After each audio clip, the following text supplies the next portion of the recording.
So hi guys, আমি বিজ্ঞশ্রী, তোমাদের সবাইকে স্বাগতম সোনামনা ষোলো আনা চ্যানেলে। তো আজকে আমার স্কুলের রেজাল্ট আউট হয়েছিল এবং আমি 3-তে উঠতে চলেছি। আর এই যে আমার রেজাল্ট, আমি সব কটাতেই ডবল এ গ্রেড পেয়েছি।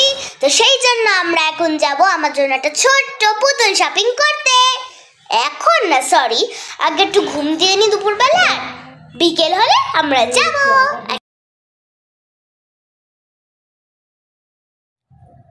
তো একটু ঠান্ডা লেগেছিল, সেই জন্য আমি আর যেতে পারিনি গিফট কিনতে, কিন্তু আমার পাপাই আমার জন্য গিফট কিনে নিয়ে এসছে।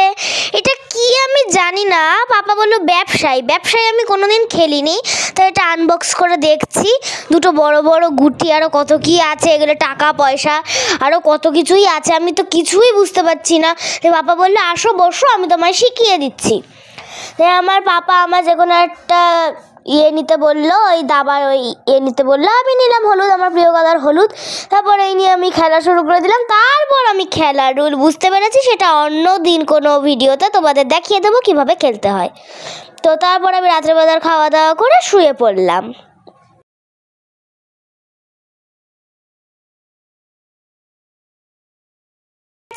সকাল হয়ে গেছে আর বাইরে খুব কুয়াশা পড়ছে, সেই জন্য আজকের ব্যায়ামটা ছাদে গিয়ে করা হয়নি, সেই জন্য ঘরের মধ্যেই সব ব্যায়াম করে নিতে হয়েছে। অনেকগুলো ব্যায়াম আছে যেগুলো আমি রেকর্ড করতে পারিনি, বেশ কটা ব্যায়াম আছে, কারণ সব রেকর্ড করাটা সম্ভব না। তারপর নিচে এসে আমি একটু গুড় দিয়ে রুটি খাবো। এটা হচ্ছে খেজুরের গুড়, দারুণ টেস্ট খেতে। আমি একটুখানি আঙুলে নিয়ে দেখলাম, দারুণ টেস্ট। এবার আমার মাম্মা মানে আমার দিদা এবার আমায় দিয়ে দিচ্ছে প্লেটে করে। আমার একটু ঠান্ডা লেগেছে, সেই জন্য গলাটা এরকম লাগতে পারে শুনতে, সেই জন্য আমি আরেকটু গুড়টা খেয়ে দেখলাম, দারুণ টেস্ট। আমার দিদা মানে আমার মাম্মা আমায় দিয়ে দিল। তারপর আমি ঘরে গিয়ে বসে বসে খাবো। আমি প্লেট নিয়ে ঘরে চলে যাচ্ছি। এবার একটু খেয়ে দেখি, রুটিটা ছিঁড়ে নিই, গুড় দিয়ে মিশিয়ে নিই।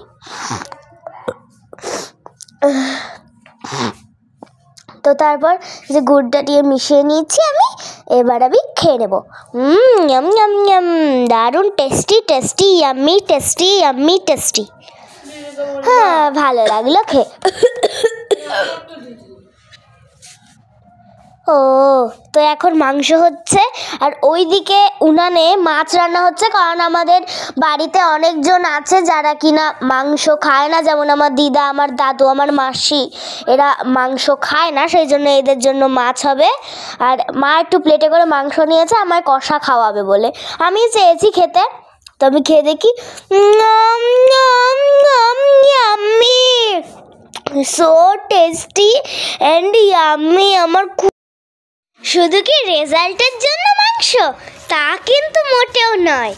আজকে 31শে ডিসেম্বর 2023-এর লাস্ট ডে, কালকেই হয়ে যাবে 2024। Happy new year. তো তোমরা কিন্তু মন খারাপ করো না 3 চলে যাচ্ছে বলে, 3 কিন্তু চলে যাচ্ছে না। আসলে শোনো ব্যাপারটা কি হয়েছে, তোমাদের বসে বসে বলি, শোনো।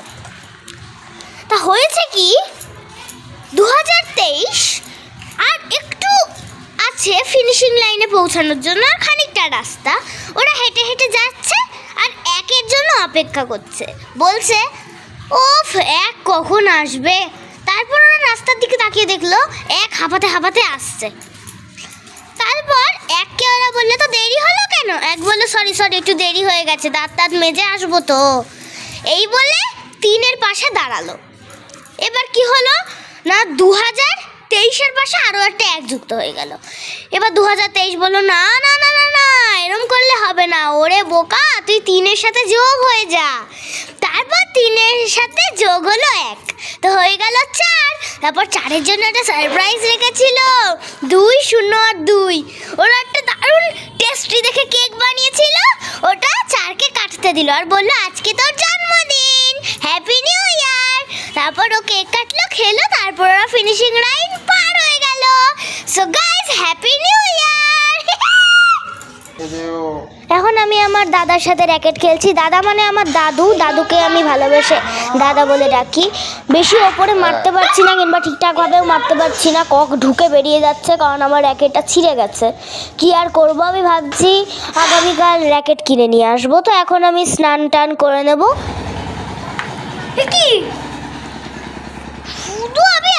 বললাম যে এই র্যাকেটটা ছিঁড়ে গেছে, এই যে শুধু বললাম এই র্যাকেটটা ছিঁড়ে গেছে, আর আজকেই দাদা নতুন র্যাকেট নিয়ে চলে এসছে। দেখি তো কাণ্ডটা কি, দাদাকে জিজ্ঞাসা করি। দাদা, র্যাকেটটা কি আমার? দাদা, র্যাকেটটা আমার, তুমি নিয়ে এলে? এত তাড়াতাড়ি কি করে হয় একটা মানুষের? দাঁড়া তো, দাঁড়া, গেল কই?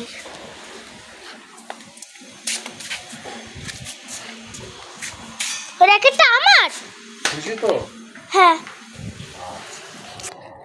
গাইস। তখনই আমি শুধু বললাম যে আমার র্যাকেট ছিঁড়ে গেছে, আর সেটা দাদা শুনতে পেয়েছে, এখনই নিয়ে চলে এসছে র্যাকেট। আর কি করার, চলো র্যাকেটটা আনবক্সই করে নিই। তো কালকে নিউ ইয়ার, আমি নিউ ইয়ারে অপেক্ষা করতে পারছি না, আমি এখনই খুলে ফেলবো র্যাকেট। ও র্যাকেটটা বেশ দারুণ, সবুজ সবুজ রং, কি সুন্দর, আমার প্রিয় রং হলুদ, তাও আমার ভালো লাগে। এখন র্যাকেটটাকে একটু রেখে খেয়ে আসি। নিরামিষ দিয়ে খাওয়া শুরু করতে হয় সেটা আমি জানি, সেই জন্য আগে একটু শিম ভাজা দিয়ে খেয়ে নেব আর ডাল, তারপর মাংস নেব। তো খাওয়া হয়ে গেছে, এবার আমি মাংস নেব, মানে শিম ভাজা দিয়ে খাওয়া হয়ে গেছে, খাওয়া হয়ে গেলে আর মাংস নেব কি করে? তো এবার আমি একটু ভাত মাংস দিয়ে খাবো। তো এখন আমার মা মাংসটা দিয়ে দিচ্ছে, দেখেই তো মনে হচ্ছে দারুণ টেস্ট হবে। আমার একটু ঠান্ডা লেগেছে তো, সেই জন্য গলাটা এরম হয়ে গেছে, আর দেখেই তো মনে হচ্ছে দারুণ টেস্ট হবে। আর মাকে বললাম ঝোল একটু কম নিতে, কারণ একটু ঠান্ডা লেগেছে তো গলা জ্বলবে বেশি, সেজন্য মা বেশি ঝোলও নেয়নি। তো এই দেখো মা পিস নিয়ে নিয়েছে, এবার আমার মাও নেবে নিজের জন্য। তো এবার আমার মা একটুখানি আমার ঝোল দিয়ে মেখে খাইয়ে দেখাচ্ছে কেমন টেস্ট।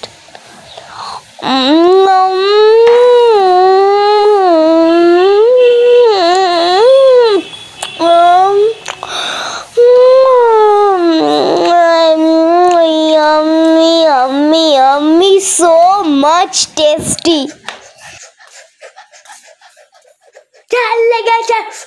ঝাল লেগেছে। এবার খাবো দই এবং সন্দেশ, দই।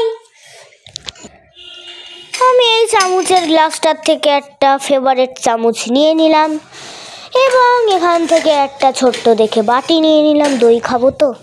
তো এইবার আমি দইয়ের প্যাকেটটা খুলতে চলেছি। দইয়ের প্যাকেটটা আবার খুলে দেখা যাক।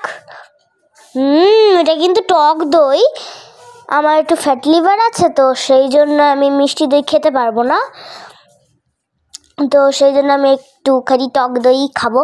কিন্তু দেখে মনে হচ্ছে টক দইটা একটু মিষ্টি মিষ্টি টাইপেরই টেস্ট হবে, তো দেখা যাক কেমন টেস্ট হতে পারে। তো এবার শশা দিয়ে খেয়ে দেখি, টক দই আর শশা খাওয়া খুব ভালো, বিশেষ করে লিভারের পক্ষে। খেয়ে দেখি, ইয়াম্মি খেতে, খুব টেস্টি।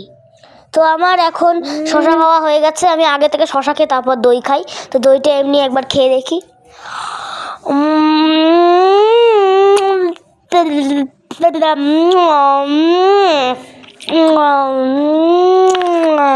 এত টেস্ট। এবার এই ভাঙা ব্যাগটা দিয়ে করবোটা কি?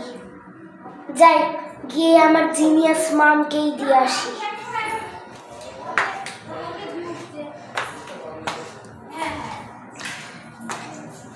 এ মাম, এটা ঠিক করে দিস, কিছু একটা করে দিস এটা। ওকে, এটা দিয়ে হবে টেন টেন টেন টেন তারা গিটার। হ্যাঁ, তাছাড়া আর কি বানানো যায় পরে ভেবে দেখবো। ওকে গাইস, আমার মানে মাসি বলল এটা দিয়ে গিটার বানিয়ে দেবে। আমার গিটার খুব ভালো লাগে, বাট এটা কি?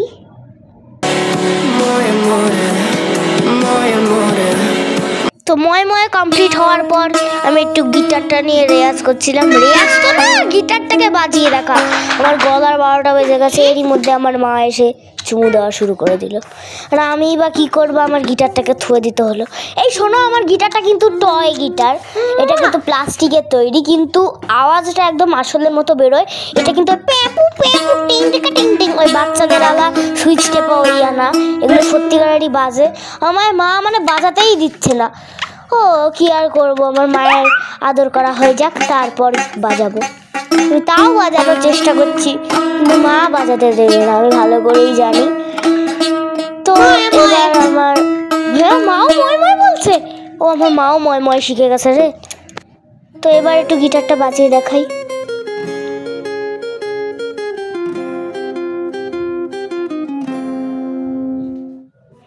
তো গিটার বাজানো হয়ে গেছে, এবার আমি একটু হেঁটে নেব। আমি আগেই বলে দিয়েছি আবার ফ্যাট লিভার আছে, সেই জন্য আমি মাংস তো সপ্তাহে কি 6 মাসে একবার খেয়ে আমি হেঁটে ক্যালোরি ঝরিয়ে দিই। তো সন্ধ্যাবেলা হয়েছে ঠাকুরের প্রসাদ, সন্দেশ খাবো। চিন্তা করো না, এই একবারই খাচ্ছি, আবার মাসখানেক পর খাবো। তো নমস্কার করে খেয়ে নিলাম। টেস্টটা কিন্তু ভালোই, বেশ দারুণ। তো ওটা ছিল সেকেন্ড আওয়ার গিফট, আর এটা হচ্ছে নিউ ইয়ারের গিফট। বাহ! তো এরপর আমি পরপরভাবে গিফট পেতেই থাকলাম। এটা আমায় আমার মানে মাসি দিল, এই পদ্ম ফুল, এটাকে এভাবে ফুটানোও যায়। আরও একটা দিয়েছে, তো এগুলোকে বলে জলে ভাসিয়ে দেখতে। একটা গোলাপি, একটা হলুদ। গোলাপিটা দিয়ে আমি মা লক্ষ্মী সাজতে পারবো, আর এই হলুদটা দিয়ে আমি মা সরস্বতী সাজতে পারবো, বাসন্তী তো, সেই জন্য। তো এভাবে সত্যিই ভেসে থাকছে, দেখতে খুবই বিউটিফুল, অসাম, সুন্দর লাগছে। এখন আমার দাদা মাম্মা একটা ওভেন কিনে এনেছে। 2 দিন ধরে প্রচণ্ড প্রবলেম হচ্ছিল ওভেনটাতে, সেই জন্যই নতুন ওভেন। আর আমি পেয়েছি একটা গাড়ি স্টারিং। এরপর আমি একটুখানি ঝুটমুটকা রান্নাবাটি খেলে নিচ্ছিলাম আমার নতুন গ্যাসটা দিয়ে। আর এখানে দেখো আমার কাছে সবজি, কড়াই, বাসন আরও কত কিছু চলে এসছে। এগুলো তো আমি আসলে খেলবো না, কারণ আমি আগুন ছুতেই ভয় পাই, আমি রান্নাও করতে পারি না, সত্যি কথাই। সেই জন্য আমি ঝুটমুটকা রান্নাবাটি খেলছিলাম। আর অনেকগুলো টাকা চলে আসছিলো আমার খাবার রান্না করা দেখতে। আর তোমাদের যদি ভিডিওটা ভালো লেগে থাকে অবশ্যই কিন্তু লাইক করবে, কমেন্ট করবে ও শেয়ার করবে। যারা চ্যানেলে নতুন তারা কিন্তু সাবস্ক্রাইব করতে ভুলবে না। আর তোমরাও কিন্তু তাড়াতাড়ি খেয়ে দিয়ে শুয়ে পড়ো, কারণ পরের দিন হ্যাপি নিউ ইয়ার। আজকের ভিডিও এই অবধি, দেখা হবে আরেকটি নতুন ভিডিওর সাথে। অবশ্যই কিন্তু নিউ ইয়ারের ভিডিওটাও তোমরা দেখতে ভুলবে না, আর আমার সব কটা ভিডিও দেখবে। দেখা হবে আরেকটি নতুন ভিডিওর সাথে। ওকে, অগ্রিম জানিয়ে দিচ্ছি হ্যাপি নিউ ইয়ার।